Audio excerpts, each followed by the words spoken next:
कुछ जानते हैं? जी जी, बाबा साहब हमारे आइडल है आइडल है। और हम लोग कोशिश करते हैं बाबा साहब बिना अम्बेडकर के बताए हुए रास्ते पे हम चले, उसके सिद्धांत पे चले। ये बात तो काम की है। और अगर उसके बारे में आप जानना है तो आजकल तो गूगल में बहुत साइट निकला हुआ है। अगर आपको किताब अवेलेबल नहीं मिल पा रहा है तो मैं तो चाहता हूँ कि कोई भी बच्चा हो, मैंने दिन के 24 घंटे में अगर कभी भी 1 मिनट भी अगर गूगल में सर्च कर ले तो इसको पूरी जानकारी मिल जाएगी कि बाबा साहब क्या थे और किस परिस्थिति में उसने अपने जीवन को आगे बढ़ाए हैं। इतना सुविधा रहने के बाद भी उसको कितना कठोर दंड मिले हैं। बहुत सा क्या नाम है आपका? आपका नाम क्या है? मेरा नाम है राजेश कुमार नंदेश्वर। राजेश कुमार नंदेश्वर जी ने जो बात कही है, इस बात से कितने लोग सहमत हैं यहाँ पर कि बाबा साहेब हमारे आइडल हैं, आदर्श हैं? आदर्श हैं। आप सहमत नहीं हो तो फिर हाथ खड़े नहीं करते? हाथ खड़े बताओ ना। हाँ, सारे सहमत हैं। ठीक है, बहुत बढ़िया बात है, अच्छी बात है। अच्छा, बाबा साहेब ने हमारे लिए जो है क्या काम करा जो कि हमारे आदर्श बन गए, पता होना चाहिए ना हमें। जी। तो क्या काम करा बाबा साहेब ने? बाबा साहब हम लोग को ऊपर उठाए। कैसे उठा दिया ऊपर? क्रेन लेकर आए थे? तो कैसे उठाए ऊपर? बाबा साहब ने हमारे लिए बहुत से आंदोलन किए थे, जैसे कि मंदिर में प्रवेश ना करो। मंदिर प्रवेश करो या मत करो? मंदिर में ब्राह्मणों ने मंदिर में प्रवेश करने के लिए वंचित कर दिए थे, तो बाबा साहब ने उसका अधिकार दिलाया। अच्छा। और आपको जो पुणे में तो पानी का जो ब्राह्मण ने हमें मंदिर में प्रवेश करने से हमें रोका था, ठीक है? और किस किस बात से रोका था? पानी के लिए, पानी पीने से रोका था। किसने रोका? ब्राह्मण ने। जी जी, ब्राह्मण ने रोका था। और किस बात से रोका था? और शिक्षा से। शिक्षा से तो शुरू से तो वंचित थे शुरू, क्योंकि शिक्षा से रोका, ठीक है? ब्राह्मणों ने जब क्लास के अंदर में जब पढ़ाई कर रहे थे, हाँ, तो हमारा भीमराव अम्बेडकर ने, हाँ, ठीक ठीक, मतलब मोटा मोटी बात करते हैं। हाँ, बहुत लंबी कहानी अगर हम कहेंगे तो बहुत लंबी कहानी में बहुत सा टाइम चला जाएगा, इसलिए हम पॉइंट से बात करेंगे। शिक्षा से रोका हमें, पानी पीने से रोका हमें, यानी कि जिस तालाब पर कुत्ते बिल्ली पानी पी सकते थे वहां पर इंसान पानी नहीं पी सकते थे, वो इंसान हम लोग थे, ठीक है? अच्छे कपड़े पहनने से रोका। पैसा हम पूरा दे रहे हैं, नया पैसा दे रहे हैं, लेकिन कपड़ा हमें वो गंदा करके देता था, पता है ना? आप लोग तो महाराष्ट्र से बिलोंग करते हैं मेरे ख्याल से, जो है सारे पता होना चाहिए, वहीं पर सारी व्यवस्था थी ये। और ये जो घर बना रखे हैं, ये घर भी इतने अच्छे बनाने का हमें अधिकार नहीं था, नौकरी करने का अधिकार नहीं था, व्यवसाय करने का अधिकार नहीं था। यानी कि एक जिंदगी को जीने के लिए जितनी भी सुविधाएं चाहिए, जितने भी एफर्ट्स होते हैं, उन सब से हमें किसने वंचित किया? ब्राह्मण ने वंचित किया, ठीक है? सभी लोग, किसी को आपत्ति तो नहीं है इस बात पे?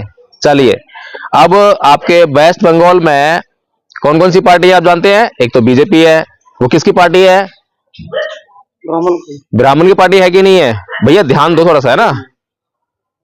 ब्राह्मण की पार्टी है या नहीं है? ठीक है। टीएमसी किसकी पार्टी है? ब्राह्मण की पार्टी है या नहीं है? जो ज्योति बसु वो कौन था? ब्राह्मण था या नहीं था? ये सारी ब्राह्मण पार्टी है, और हम या तो टीएमसी भी जा रहे हैं, या बीजेपी भी जा रहे हैं, या ज्योति बसु के पास जा रहे हैं, लेकिन अपनी पार्टी के पास हम नहीं जा रहे हैं। अपनी पार्टी के पास क्यों नहीं जा रहे हैं? कारण क्या है भैया? क्यों नहीं जा रहे अपनी पार्टी के पास? आपकी पार्टी तो नहीं है, वो ब्राह्मण पार्टी है। जो बीजेपी को आप वोट दे रहे हो वो तो ब्राह्मण पार्टी है। बाबा साहेब ने उनसे लड़कर आपके लिए अधिकार दिए, और आप उन्हीं अधिकारों का प्रयोग करके अब अपने ही लोगों के खिलाफ जो है उसको विरोध कर रहे हो। आप वोट देकर जब बीजेपी को जिताओगे तो वो क्या करेगी? आपके लिए मकान बनवाएगी, आपके लिए नौकरी देगी, आपको जो है शिक्षा देगी। बताइए क्या करेगी? बीजेपी सरकार ने शिक्षा का क्या हाल कर दिया मालूम है आपको? नहीं मालूम है? तो फिर क्यों शिक्षा हमारे लोग प्राप्त ना कर सके, उसके लिए हर है हर एक इंतजाम जो है बीजेपी सरकार ने किया है ताकि हम लोग शिक्षा ना हासिल कर सकें, क्योंकि शिक्षा हासिल करके ही बाबा साहेब ने हमें अधिकार दिलवाए थे, ऐसा ही है ना। और उस शिक्षा को हम हासिल ना करें, इसके लिए सारे इंतजाम जो है बीजेपी सरकार कर रही है। तो सबसे पहला इंतजाम क्या करती है वो, कि उनको पता है कि लोग जो है या तो मंदिर जाते हैं या स्कूल जाते हैं, या स्कूल जाते हैं या मंदिर जाते हैं। जो लोग स्कूल जाते हैं वो मंदिर नहीं आते, और जो लोग स्कूल जाते हैं वो, और जो लोग मंदिर जाते हैं वो स्कूल नहीं आते, ऐसा ही है ना। तो सरकार क्या कर रही है, राम मंदिर बना रही है, और चारों तरफ जय श्री राम ये चल रहा है ना, और सब झंडे लगा रही है। ये सब किसके लिए लगा रही है, आपके लिए लगा रही है क्या? अभी जिस बाबरी मस्जिद को तोड़कर ये राम मंदिर बनाया गया, उस बाबरी मस्जिद को तोड़ने वाले कौन लोग थे? ब्राह्मण लोग थे, हैं? हमारे लोग थे। हमारे लोगों ने बाबरी मस्जिद को तोड़ा उस पर चढ़कर, क्योंकि वो हिंदू बन गए ना। जब तक हिंदू रहेंगे तो हिंदू धर्म रक्षा करनी पड़ेगी। मैं तो इस घर में हूं तो रक्षा करनी पड़ेगी ना मुझे, तो मैं हिंदू धर्म में हूं तो मुझे हिंदू धर्म की रक्षा करनी पड़ेगी। आगे सब आ जाती है, हिंदू धर्म खतरे में है, चलो हम रक्षा करेंगे। किससे करनी है रक्षा? मुसलमान से करनी है, चलो तोड़ो उसकी मस्जिद, तोड़ दिया मस्जिद।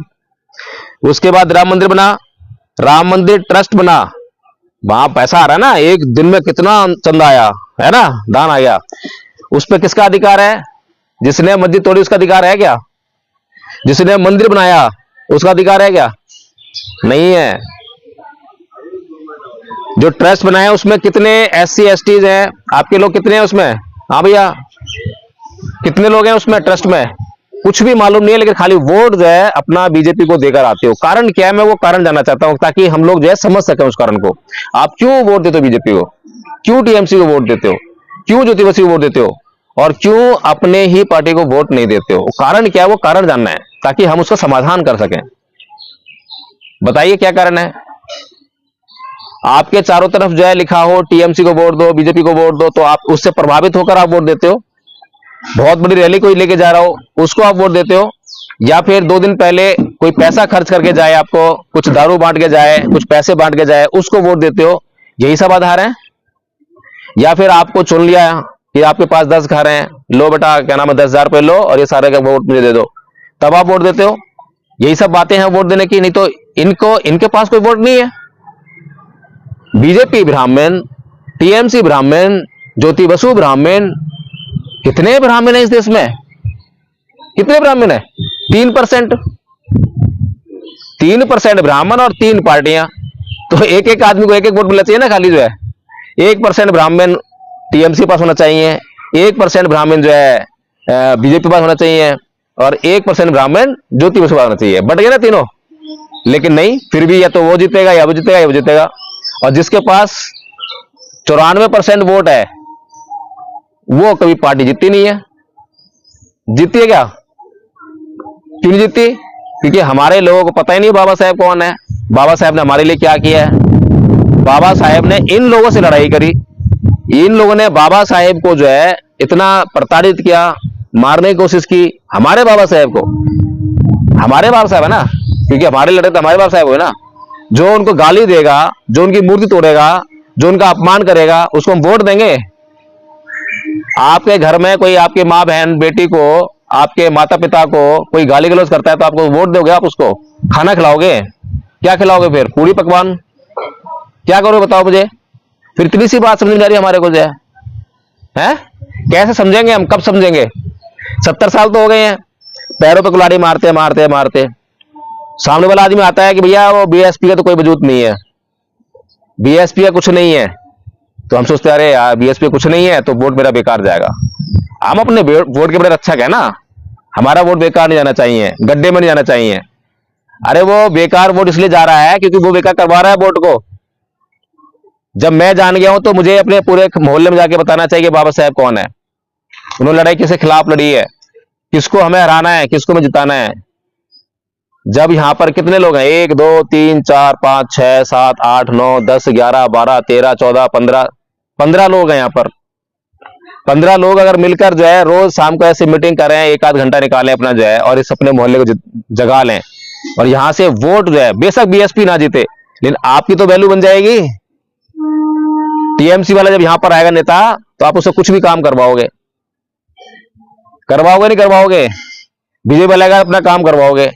लेकिन जब आप जागरूक नहीं हो, आप बिखरे हुए हो, तो आपसे वोट भी ले जाएगा और आपको लात घुसे भी मारेगा, आपका अत्याचार भी करेगा। हो रहा है ना ऐसा? मुझे बताओ कि दिल दुख बात अत्याचार हो रहा है, हो रहा देश में? मुसलमानों पर अत्याचार हो रहा है, हो रहा है इस देश में? नहीं हो रहा है? वही तो बात है। यहाँ नहीं हो रहा। उनके दिन एरिया में जाओ, पता चलेगा। अभी हम लोग दिल्ली से आए हैं, मैं एडवोकेट हूं, मैडम पत्रकार हैं।